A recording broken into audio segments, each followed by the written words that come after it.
You're listening to The Lead on News 24 with your host, broadcast journalist Graeme Robenheimer. With global oil prices skyrocketing, largely due to rising conflict in Southwest Asia, South African industry experts are concerned that we should be shoring up our local fuel supplies. And although our economy shows signs of a strong rebound, motorists face the prospect of a petrol price increase, wait for it, of more than R2 at the pumps this April. Ouch! Still, there are some silver linings, reports our specialist writer, Lisa Steyn. That is very high, but do keep in mind that, this level of oil price would have to persist for the whole month for that to come to pass. So already it's not looking that bad. But yeah, this is what the conversations that I was having with experts. Things are so unpredictable and it's not business as usual and you have to plan for the worst. In our trending topic a little later, Markus Jooste's Hermanus mansion has some new owners. And finally, 1994 was indeed anything but peaceful in the Northwest Province with on this day in South African history. New episodes of The Lead air Monday through Thursday at 7 p.m. In Rauby's Pointless Braai quiz, our question today is, which month this year are we scheduled to register to cast our vote in the upcoming municipal elections? I'll give you the answer at the end of the show. My name's Graeme Robenheimer, this is The Lead, and this is the South African story. Moving to our top story today, well, every now and then she peeks out her head with an award-winning exclusive no one saw coming, and we once, as part of a working journalist's trip abroad, enjoyed only the finest wine atop the Swiss Alps. Well, she's a very excellent specialist writer. She's Lisa Steyn, and she's here now to chat with us through the story in 2026 on The Lead. How are you doing? I'm well, thanks, Graeme. How are you? Yeah, man, can't complain. Look, I think this is going to be sort of easier for everybody to understand as we wade through this, because obviously there's going to be some economic knock-on effects that we're going to get to. But let's start with South Africa's capacity to actually produce its own refined fuels. This is an industry that is a shade of its former self in domestic terms, right? Yeah, that's a fair way to describe it, I would say. So in recent years, we've lost about half our refining capacity. 3 out of 6 refineries have closed, including Sapref, which was, the largest on the continent, I think. And so right now, we're importing a lot of refined fuels, refined products, no longer crude. And how much fuel do our current refineries produce for the local market? And in your opinion, does that appear to be sustainable based on the experts you've spoken to? The 3 that we're talking about, it's Astron's refinery in the Cape, Natref, and then Sasol's facility, which, makes fuel from coal, which is a really great advantage. Astron's been newly refurbished, so they're not going anywhere anytime soon either. But so while it's sustainable, the processing capacity is combined about 350,000 barrels a day. It still means we have to import about close to 70% of our refined fuel for our needs. Sure. And that is, a huge global dependency given the current context, and we're going to get to that in a second. Government has, of course, in more recent years, sold off a lot of our strategic reserves, and that was to stave off a fuel levy increase. How much did we have in reserve, and how much is it what is the optimal level of what we're supposed to have, if that sort of makes sense? We sold off 10 million barrels at the time, and that was just to get, cash. Well, Treasury has to approve it. That was to get cash to fund a reprieve in the fuel levy. That's, because the price was stressing consumers. But, when there's a supply crunch, you want the strategic reserves to put in your refineries to process. So we've got now, the government tells me we have about 8 million barrels. So that theoretically would last us for about 2 weeks, but it would also have to be processed. In terms of what it should be, I can't say. All I know is that everyone seems to agree it's not good enough. But then again, some countries, emerging economies, don't have any. So that's where we're at the moment. Right, and I think we need all the silver lining we can sort of get. Okay, so the general consensus, and as per your reporting that many of our News 24 subscribers woke up to this morning, is the headline that reads, "Fuel rationing fears hit South Africa's oil crisis exposes local weak spots."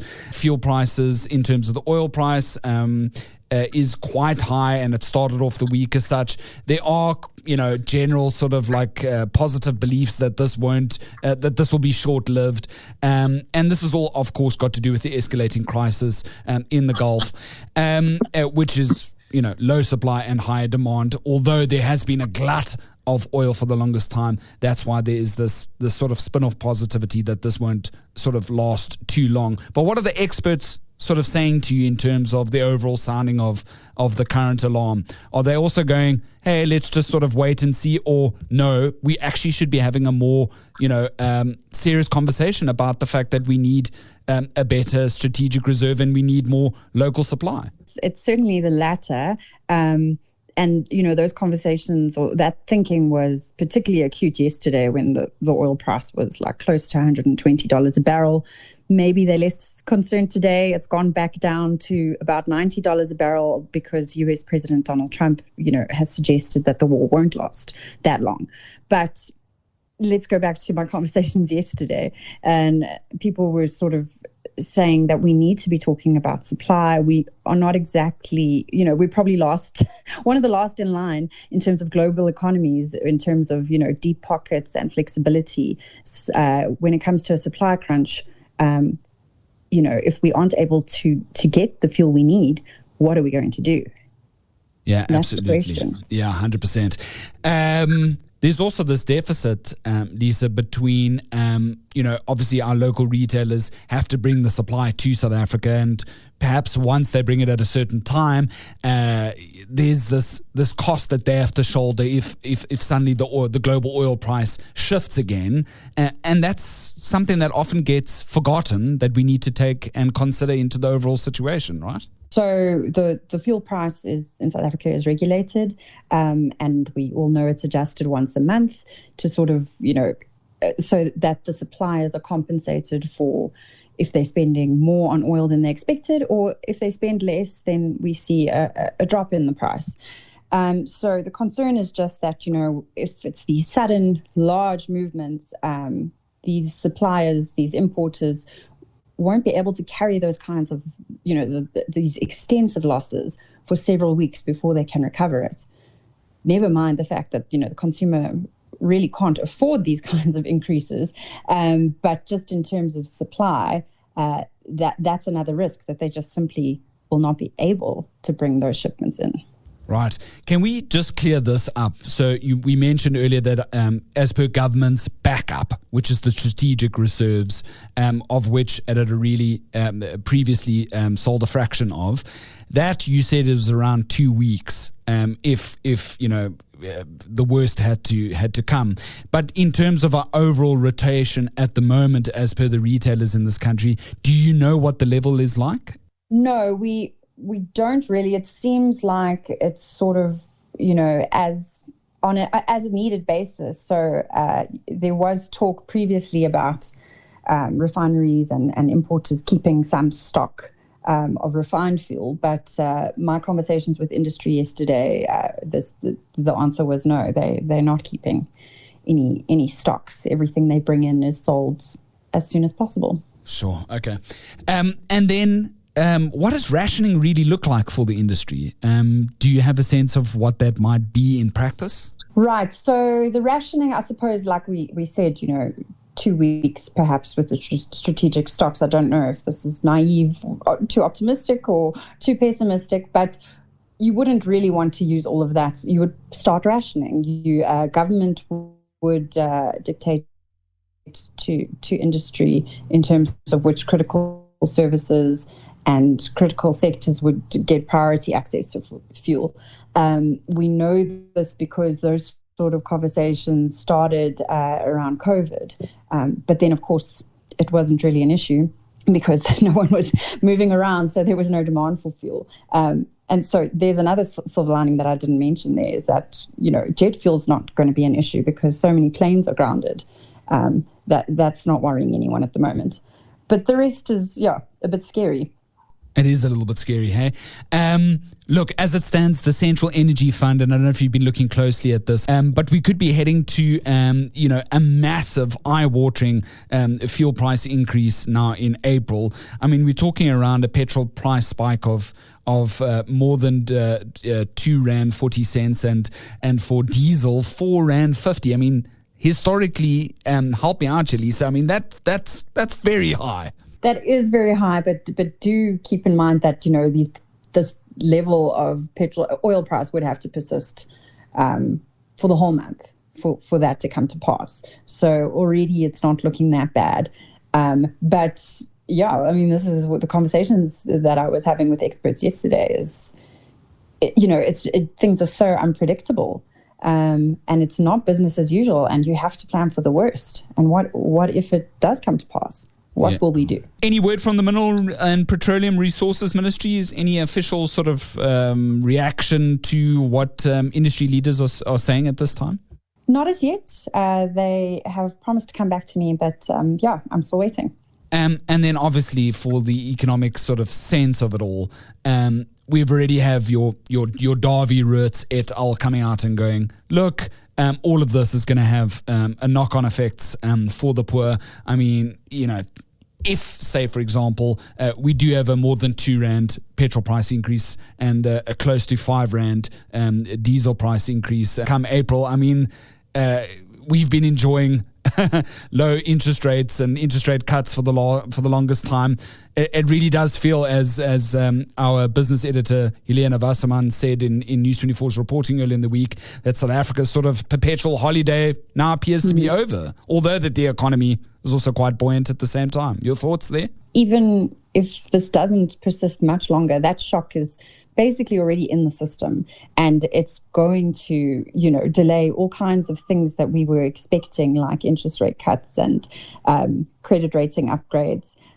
So, it's already not good, and let's just hope it doesn't get worse. It's not something that we wanted on our bingo card in 2026 is more strife and violence and conflict in the Gulf.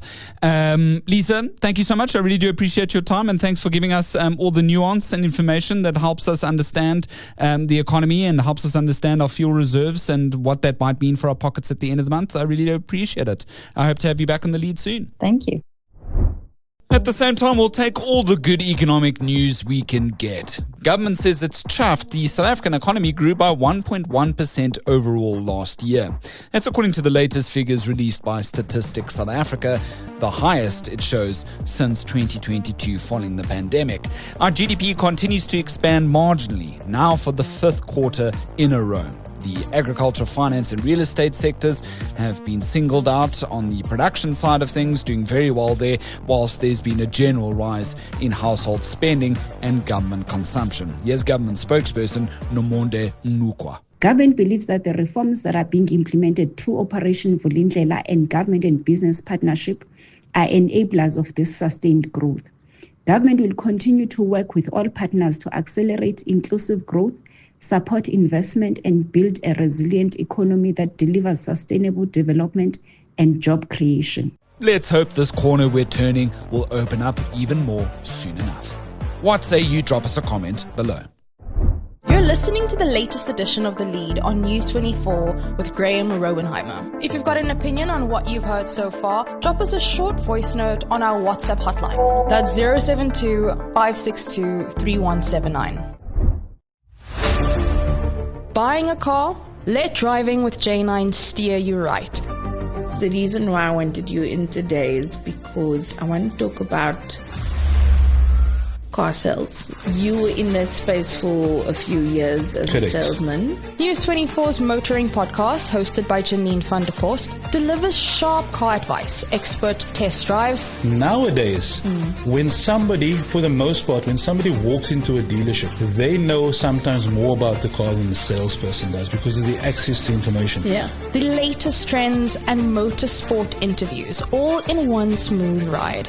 But I mean, these are basic questions that people really need to know. And I think at the end of the day, you just really need to do your homework. Catch Driving with J9 on News 24 or wherever you get your podcasts.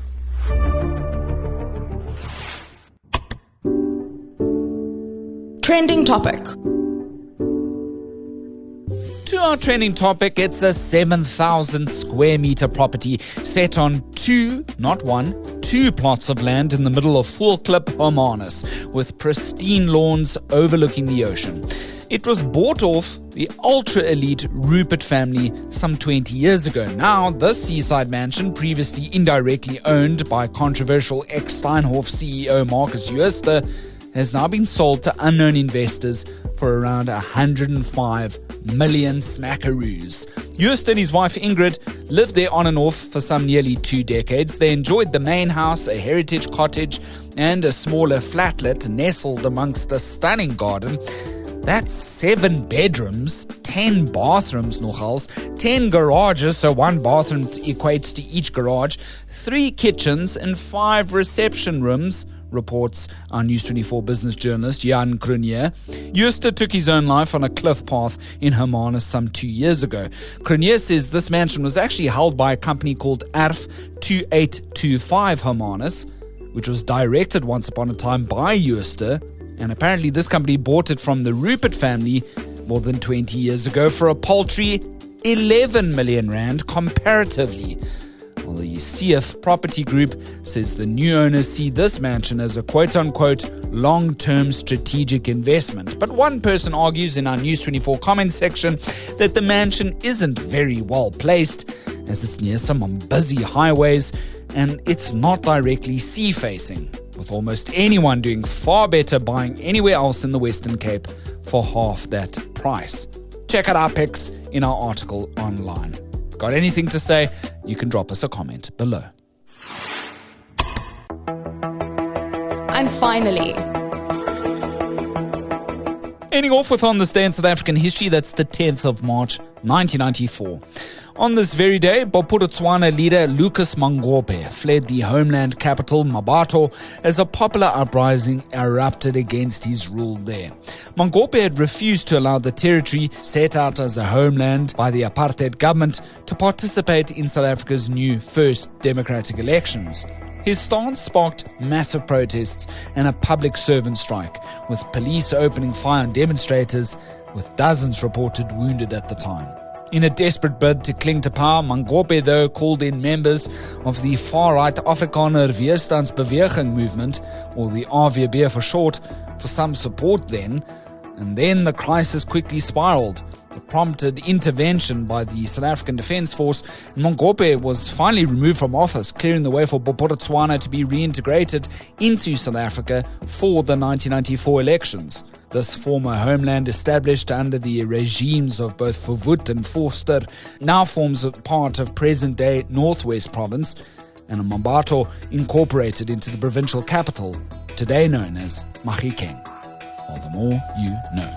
For Rauby's Pointless Braai Quiz, we asked, it's a bit of a tough one if you haven't been reading up on the latest news, but which month this year are we scheduled to register to cast our vote in the upcoming municipal polls? Well, that answer is the month of June, the weekend specifically of the 20th and 21st to be exact. Extra information for you: once the registration weekend concludes, the government may then proclaim the actual election date. That's left up to the Cooperative Governance and Traditional Affairs Minister, which is all down to weather and matric exam timetable depending, according to the Independent Electoral Commission. But ultimately, as per the Constitutional Court, the local government elections has to happen sometime between November this year, goodness, that feels like a lifetime away, and then January 2027. So sometime between November this year and January next year, these polls must be constituted. Goodness, by then I'll be hoping to go on leave, but we won't, because it'll be a very, very busy political season of note. That's one thing for sure. Of course, keep it here on the lead. And, of course, subscribe to News 24. And that way you'll be notified of all of these developments as and when they happen. You can also hit like, follow, and subscribe. Rate us, please. 5 stars, 5 stars, 5 stars. Rate us on all of your favorite streaming platforms. That way we can get more lead listeners on board. I hope you enjoyed the edition. My name's Graeme, and so long as there's trusted news first, we'll always have the lead on News 24.